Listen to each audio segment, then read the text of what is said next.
नमस्कार साथियों, मैं आपका दोस्त डॉक्टर उज्जवल पाटनी बोल रहा हूँ। आज यहाँ पर मैं एक खास जगह पर हूँ जहाँ हमारे लोकप्रिय प्रोग्राम एक्सीलेंस गुरुकुल के बाद लास्ट के 2 दिन पब्लिक स्पीकिंग और बिजनेस बॉडी लैंग्वेज पर होते हैं। कल सुबह लगभग 30-40 पार्टिसिपेंट यहाँ आने वाले हैं और 2 दिन मेरे साथ रहेंगे। कई लोग मुझसे पूछते हैं कि सर कम्युनिकेशन क्या होता है। कई लोग मुझसे कहते हैं सर अच्छे अच्छे शब्द कहाँ से लाएं, जैसे अच्छे शब्द आप बोलते हैं वैसे शब्द तो हमको मिलते ही नहीं। एक छोटी सी कहानी आपको सुनाता हूं। 2 ज्योतिषी थे, दोनों को राजा ने अपनी कुंडली पढ़ने को दी। एक ज्योतिषी कुंडली की पूरी स्टडी करके राजा के पास गया और उसने राजा से कहा, महाराज गजब हो गया। तो महाराज ने बोला, भाई क्या गजब हो गया? बोले, महाराज इतनी खराब कुंडली मैंने आज तक किसी की नहीं देखी। महाराज जरा गुस्से में आ गए। बोले, ऐसा क्यों?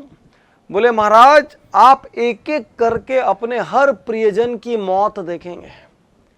पहले आपकी पत्नी मरेगी, फिर आपके बच्चे मरेंगे, फिर आपकी बहुएं मरेंगी और आप इतने बुढ़ापे तक जिंदा रहेंगे कि आपको अपने जिंदा होने पे अफसोस हो जाएगा। महाराज को इतना गुस्सा आ गया, महाराज ने बोला, डाल दो इसको कैद में डाल दिया गया। थोड़ी देर के बाद दूसरा ज्योतिषी आया, उसने भी मिलने का समय मांगा। महाराज बहुत गुस्से में थे, कुछ दिन बाद आने को कहे। वो अगले दिन जाता है जब उसको नियत वक्त मिलता है और वो महाराज से वही बातें कहता है, लेकिन उसके शब्दों का चयन देखो। वो कहता है, महाराज मैंने आपके जैसी भाग्यशाली कुंडली आज तक नहीं देखी। महाराज ने बोला, क्यों? बोले, महाराज कई लोग अपने बच्चों को बड़ा होते नहीं देख पाते, उसके पहले देहांत हो जाता है। कई लोग बच्चों की शादी नहीं कर पाते, उसके पहले देहांत हो जाता है। आपको ये सुख भी मिलेगा। कई लोग बच्चों के बच्चे नहीं देख पाते, लेकिन आपको ये भी सुख मिलेगा, महाराज आप बच्चों के बच्चों को भी देख पाएंगे।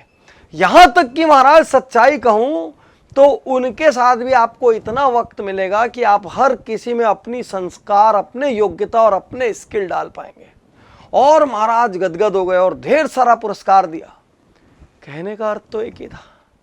पहला वाला भी यही कहना चाहता था कि आप बहुत लंबा जिएंगे और इतना लंबा जिएंगे कि बहुत लोग आपके सामने मर जाएंगे। दूसरे वाले ने भी वही कहा कि आप बहुत लंबा जिएंगे, लेकिन दूसरे वाले ने जो शब्दों का चयन किया उसमें महाराज महत्वपूर्ण हो गए और पहले वाले ने जो शब्दों का चयन किया उसमें महाराज की गरिमा खत्म हो गई। साथियों, मैं कहना चाहता हूं, शब्दों के चयन पर ध्यान दें, अपनी टोन पर ध्यान दें। किसी के पास वक्त नहीं है आपके दिल में क्या साफ है देखने को। कई लोग बोलते हैं मेरी टोन खराब है, लेकिन मैं जो बोलता हूं सच बोलता हूं। अरे मेरे पास वक्त ही नहीं है आपकी टोन को समझने का। आपने जो बोला मैंने मान लिया।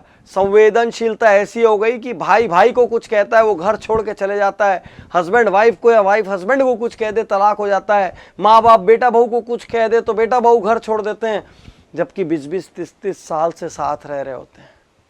साथियों, शब्दों के चयन और शब्दों के टोन, उसमें भी टोन विशेषकर बहुत ज़्यादा महत्व रखती है। कम्युनिकेशन स्किल में लंबी चौड़ी भाषणबाजी सीखने की जगह शब्दों का चयन और उनसे इस्तेमाल होने वाली टोन का चयन, उसको बहुत सोच समझ कर करें। दुनिया में कम्युनिकेशन स्किल से बड़ा स्किल कुछ नहीं है। यदि आपने टोन का चयन सही कर लिया, यदि आपने शब्दों का चयन सही कर लिया, तो आपको लोकप्रिय होने से कोई नहीं रोक सकता। एक और बात, बिना कारण निंदा नहीं करना। किसी को भी ज्यादा सुधारने की कोशिश करोगे तो आपका दुश्मन हो जाएगा। किसी को भी ज्यादा ज्ञान बांटोगे तो आपका दुश्मन हो जाएगा। इसलिए बिना कारण निंदा मत करो। जब बोलो कोशिश करो मीठा बोलो, अच्छा बोलो, सही शब्दों का चयन करो। यही कम्युनिकेशन स्किल है, इसके अलावा और कुछ नहीं है। शुक्रिया, धन्यवाद, थैंक यू।